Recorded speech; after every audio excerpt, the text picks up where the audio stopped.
দীঘল চুলি সকলোৰে প্ৰিয় নহয় জানো? যদিহে আপোনালোকেও আমাৰ দৰে এনেকুৱা দীঘল চুলি বিচাৰে তেন্তে মোৰ এই ভিডিঅ'টো চাবলৈ নাপাহৰিব।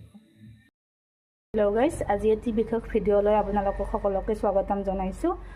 আৰু এয়া হৈছে আমাৰ নৰসিংহ পাত আৰু লগতে এয়া আছে নয়নতৰা ফুল আৰু নয়নতৰা ফুলৰ পাত, বেছি নহয় অলপ অলপকৈ।